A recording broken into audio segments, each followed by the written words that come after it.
예수님과 제자들은 갈릴리 호숫가 지역에서 복음을 전하고 있었습니다.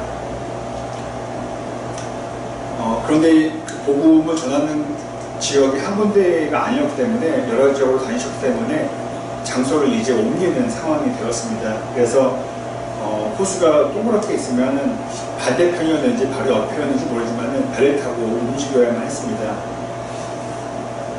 그래서 예수님께서는 제자들에게 가자고, 배를 타고 가자고 말씀하셨고 제자들은 그렇게 순종했습니다. 그런데 배를 타고 가고 있는데 바람이 거세게 불었고 바람이 부니까 파도가 일기 시작했습니다. 그리고 파도는 너무 높아서 그 강물이, 호수물이 배 안으로 들어오게 되었습니다. 어느 정도껏 들어와야 되는데 많이 들어와서 배가 침몰 직전에까지 이르게 되었습니다. 성경에는 기록되어 있지 않지만은 베드로를 비롯한 몇몇 제자들이 어부였기 때문에 배를 침몰되게 하지 않으려고 노력을 했을 것입니다. 어부 생활을 하면서 풍랑을 많이 만나봤기 때문에 피할 길, 또 거기서 이겨낼 길을 그들은 알고 있었을 것입니다. 그런데 저희가 굳이 배를 안 타도 잘 알죠. 우리의 과학기술이 아무리 발달을 했어도 대자연 앞에서는 속수무책입니다. 아무것도 할 수가 없죠. 물이 계속 들어왔고 배는 위기 상황에 몰리게 되었습니다. 제자들은 자신들의 노력으로 해결이 안 되자 주무시던 예수님을 깨우게 되었습니다. 아마 예수님께서 참 많이 피곤하셨다고 것 같습니다. 그래서 잠을 자고 계셨습니다. 잠에서 깨어나신 예수님께서는 초자연적인 능력으로 그 자연을 다스렸습니다. 바람이 그치고 파도가 멈추었습니다. 배는 침몰하지 않게 되었습니다. 당연히 원하는 목적지에 가게 되었던 것이죠. 그리고 예수님께서는 한마디 말씀을 하셨습니다. 제자들에게, 야, 아직도 믿음이 없느냐라고 말씀하셨어요. 이 짧은 질문만 본다면은 저희는 생각해 볼 수 있는 게 뭐냐면, 믿음이 생성되기까지는, 믿음을 얻게 되기까지는 시간이 필요하다는 것이죠. 그리고 또 반면에 어느 정도가 됐으면은 믿음이 있을 법하다는 것입니다. 그래서 예수님께서는 나와 함께 지냈는데 그 정확한 시간은 모르지만은 아직도 믿음이 없냐, 아직도 이걸 모르냐 하는 것이었습니다. 저희들에게는 아직도 믿음이 없었던 것입니다. 아마 있었어도 폭풍을 이길 만한 큰 믿음이 없었던 것입니다. 비록 길지 않은 시간이었고 아주 복잡한 사건은 아니었습니다. 배가 침몰할 위기에 놓였다가 다시 회복되는 이 사건을 통해서 우리는 중요한 것 몇 가지를 알 수 있습니다. 실은 이 본문은 우리가 어렸을 때부터 많이 읽어오던 말씀입니다. 잘 아는 말씀이라는 것입니다. 가장 먼저 저희가 알 수 있는 것은 이 배에 예수님과 함께 타고 있어도 풍랑이 이긴다는 것입니다. 우리는 예수님과 함께 있으면은 우리의 생각으로 하면은 그냥 망망한 호숫가와 바다만 있어야지 바람이 불어서는 안 됩니다. 예수님을 믿으면 감기 한번 걸리지 말아야 되고요. 예수님을 믿으면은 나에게 안 좋은 일이 생겨서는 안 됩니다. 하지만은 오늘 본문은 결코 그렇지 않다고 우리에게 말해주고 있습니다. 그리고 조금 저희가 앞서서 생각해 본다면은 제가 아까 말씀을 드렸습니다. 누가 먼저 배를 타고 가자고 했습니까? 바로 예수님이었습니다.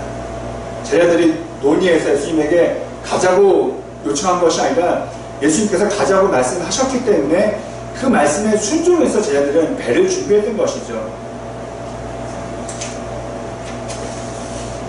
나쁘게 생각하면 이렇습니다. 예수님 때문에 제자들이 죽게 되었던 것입니다. 우리는 묻게 됩니다. 저부터가 묻게 됩니다.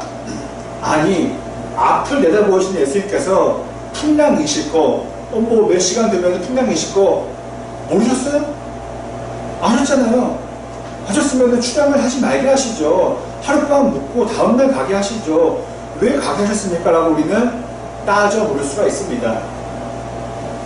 그리고 또 하나, 좋습니다. 풍랑일 수도 있죠. 그런데 다 아시고 전지전능한 분이시라면은, 아니 배가 굳이 가라앉을 위기에 이르기 전에 좀 일어나셔서 저희들의 마음을 위로해 주시고 그런 위험한 상황까지 가지 않게 해주시지, 왜 사람의 애간장을 다 녹이게 하셨나요? 라고 우리는 충분히 물을 수 있게 됩니다. 아쉽게도 성경은 그 이유를 조목조목 하나하나 알려주지 않습니다. 제가 자주 말씀드린 것처럼 저희가 천국에 가서 물어볼 만한 내용입니다. 그때 예수님 왜 주무시고 계셨나요? 그렇게 표현하셨나요? 말이죠. 그 묶음의 이야기만 성경은 알려줍니다. 뭐냐면 예수님과 함께 있었지만 위기는 찾아왔고, 그리고 예수님의 도우심으로 그 위기를 극복했다, 이것입니다. 저희 인생도 마찬가지죠. 하나하나 다 우리가 풀어서 설명할 수가 없습니다. 저희들 삶만 보더라도 큰 묶음으로만 저희가 이해할 수가 있습니다. 물론 어느 한 부분은 조목조목 알 수 있지만, 어디 우리의 모든 삶이나 우리의 사업이나 친구 관계나 연인 관계나 가족 관계나 논리적으로 맞춤으로 1, 2, 3, 4로 됩니까? 그렇지 않습니다. 그렇습니다. 신앙으로 살아도 어려움은 생깁니다. 몸도 아프고요, 사업에 실패도 있게 되고요, 가족의 문제도 생기게 됩니다. 그리고 그렇게 우리가 위대하게 여기는 성경 말씀대로 살아도 문제는 찾아오고 내 뜻대로 일이 잘 풀리지 않게 됩니다. 오히려 성경 말씀 때문에 벽에 부딪히거나 큰 어려움을 맞이할 때가 있습니다.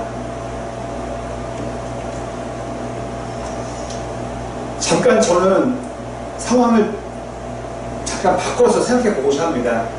여러분, 교회 다니는 사람 아니고 그냥 일반 사람들만 보더라도 어떻습니까? 엿듣는 게 아닙니다. 지하철을 기다리거나 커피숍에서 뭐 혼자 있거나 할 때에 옆에 사람들이 하는 얘기를 들으면 어떻습니까? 거의 제가 경험하기로는요, 초등학생부터 노인분들 이르기까지 저마다 다 고민이 있습니다. 직장의 고민, 가정의 고민, 건강의 고민, 물론 좋은 얘기도 또 남을 흉보는 얘기도 하지만은 본인들의 고민 이야기가, 스토리가 다 있더라고요.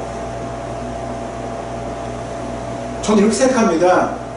교회를 다니는 사람에게도 7시, 8시가 되면 저녁이 찾아오고 밤이 찾아오는 것처럼, 믿든 안 믿든 모든 사람에게는 시간이 되면은 밤이 찾아옵니다. 그것처럼 어쩌면 제 생각하기에는 예수님을 믿어도 교회를 다녀도 다 밤을 맞이하듯이 인생의 어려운 순간을 맞이하게 된다는 것입니다.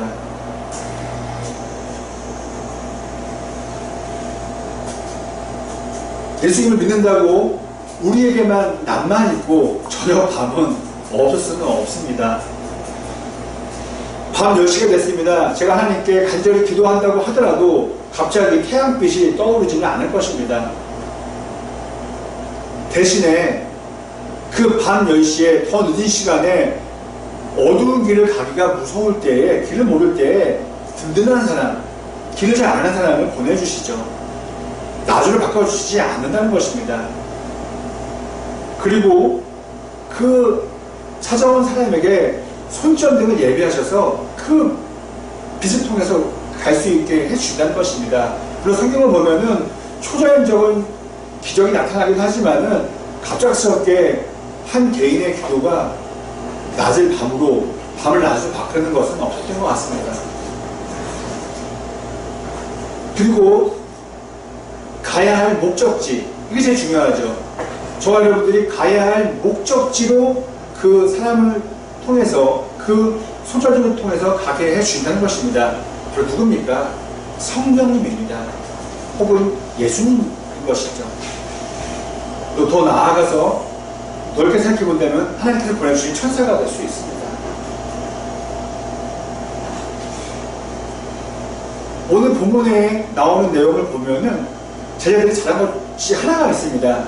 바로 그것은 뭐냐 하면 주무시던 예수님을 깨웠다는 것입니다. 흔들어 깨웠다는 것입니다. 아마 흔들었겠죠. 아니 풍랑 속에서도 일어나지 않으신 예수님인데 그냥 예수님 일어나주세요 라고 한마디 예수님께서 잠을 깨지 않으셨을 것입니다. 세게 흔들어 깨웠을 것입니다. 만약 그들의 생각으로 아니 어부도 아니고 목수 입장인데 목수의 경험만 많으신데 어떻게 우리보다 배를 잘 다루시겠어? 이 호숫가를 잘 아시겠어? 라는 생각으로 단념하고 예수님을 깨우지 않았다면 어떻게 됐겠습니까? 아마도 구원은 받았겠지만 배는 침몰했을 것입니다. 맞아요. 예수님께서는 망치질하고 못질하고 건물 짓는 목수였습니다. 어부는 아니었습니다. 베드로보다 배를 또 호수를 잘 모르는 분이었습니다. 그러나 그들은 마지막 방법으로 예수님을 깨웠던 것이죠. 예수님을 깨우는 것, 지금으로 말하면 무엇입니까? 먼지가 쌓인 성경책의 먼지를 털어내고 성경을 피는 것이, 읽는 것이 예수님을 깨우는 것입니다. 내 취업 문제, 내 사업 문제, 내 가정 문제, 내 건강의 문제, 이거는 의학 수석도 아니고요, 경제학 수석도 아니고 경영학 수석도 아닙니다. 상담 수석도 아닙니다. 그래서 우리는 이 책을 무시할 수 있습니다. 내 아픈 게 내가 잠깐 감기 걸렸는데 이게 뭔 소용이라, 이게 무슨 도움이 되겠냐라는 생각을 가질 수가 있겠지만은 아니죠. 우리 그리스도인의 입장에서는 모든 문제의 해결은 바로 성경책 안에 다 들어있습니다. 왜 그렇습니까? 하나님의 능력이 있기 때문에 그렇습니다. 그리고 기도하는 것이죠. 예수님이 깨우는 것은 간절히 기도하는 거예요. 예수님 도와주세요. 저 정말 위기 가운데 있습니다. 주님밖에 없습니다. 바로 이것입니다. 제자들이 할 수 있는 것은 노를 젓는 것, 그리고 배를 수리하는 것이 전부였습니다. 그러나 바람과 파도를 다스리는 것은 예수님의 몫이었습니다. 예수님만이 하실 수 있는 일이었습니다. 우리가 주님으로 믿는 예수님은 저와 여러분들이 하지 못하는 일을, 해결하지 못하는 일을 풀어주시고 해결해 주십니다. 그래서 예수님을 주님으로, 주인으로 모시는 것은 부끄럽거나 창피한 일이 결코 아닙니다. 오히려 가장 지혜롭고 가장 좋은, 가장 현명한 방법인 것이죠. 그리고 제가 저와 여러분들이 했으면 하는 것이 있다면 바로 예수를 믿는 것은, 성경 말씀을 믿는 것은 자랑스러운 것입니다. 가장 좋은 것이고 가장 모든 방법이 있는 것이 왜 부끄러운 것이 되겠습니까?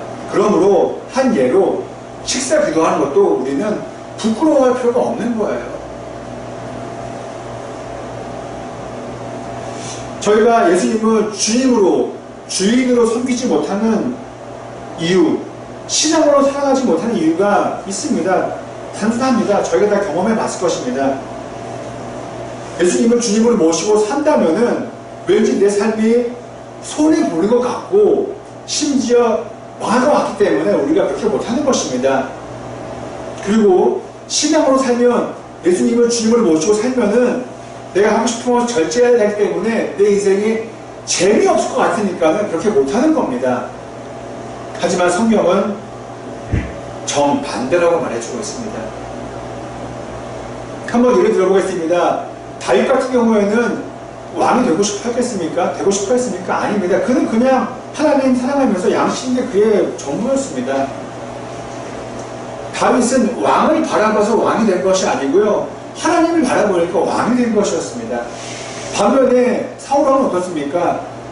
왕이 되려고, 왕의 자리를 굳건히 지키려고 왕의 자리만 바라보면서 하나님을 놓쳤기 때문에 결국에 그는 왕의 자리에서 물러나게 되었고 비극적인 결말을 맞이하게 되었던 것입니다. 이것이 바로 성경의 원리, 진리의 원리입니다. 굳이 성경적인 얘기가 아니라도 우리는 이런 얘기를 많이 하죠. 사업하시는 분들이 얘기하십니다. 돈을 쫓으면 오히려 잃어버리고 마음을 비워야 돈이 들어온다고 말을 하시기도 합니다. 성경은 말합니다. 돈이 필요합니까? 다른 무엇이 필요합니까? 건강이 필요합니까? 명예가 필요합니까? 그것보다 먼저 처음부터 끝까지 하나님만 바라보세요 라고 말하는 것이 성경의 원리이고 진리의 원칙입니다. 40절에 예수님께서는 제자들에게 이렇게 말씀을 했습니다. 책망하셨죠. 왜들 무서워하느냐. 여기에는 생략된 문장이 하나 있습니다. 바로 이것이죠. 얘들아, 나와 함께 있는데 왜 무서워하느냐 이것입니다. 나 있어, 왜 무서워해 이것이죠. 아니, 거친 풍랑에서 배가 침몰한 상황에서 두려워하는 것은 당연한 것입니다. 거기서 태평한 사람이 누가 있겠습니까? 그러나 예수님과 함께 있는 사람은 그 위기 가운데서 마음의 침착을 갖게 될 수 있다는 것이죠. 그 문제를 해결할 예수님이 계시는데 깊은 절망의 나락으로 빠져들 필요는 없다는 것입니다.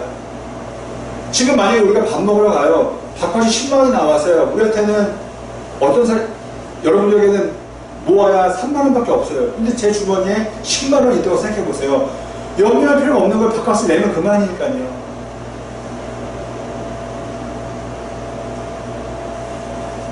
예수께서 해주신 것은 우리가 생각한 대로 배의 물을 펌프처럼 빼내주시는 게 아닙니다. 그리고 노를 침착에 저어서 풍랑을 뚫고 나가신 게 아닙니다.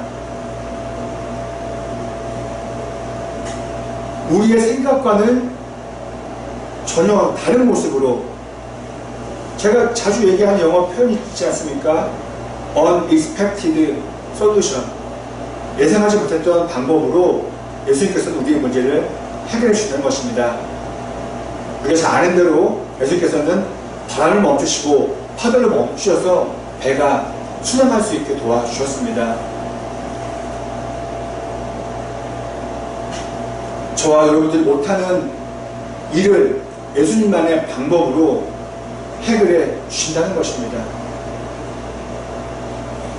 저와 여러분들이 어려서부터 지금까지 정말 예수님을 잘 믿고 있는다면은, 정말 예수님을 믿는다면은, 저와 여러분의 인생이라는 이 배에, 인생이라는 호수라는 이 길에서 물이 차도, 침몰할 위기 상황이 돼도 저희는 정말 신기하게도 절망 가운데로 빠져들지 않을 수 있습니다. 거기서 침착할 수 있게 됩니다. 우리 어른들이 그러시잖아요.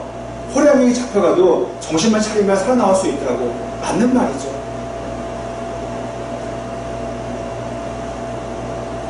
저희가 그 믿음이 있다면은 우리는 절망에서 회복될 수 있습니다. 그리고 예수님께서는 그 배를 가라앉지 않게 해주십니다.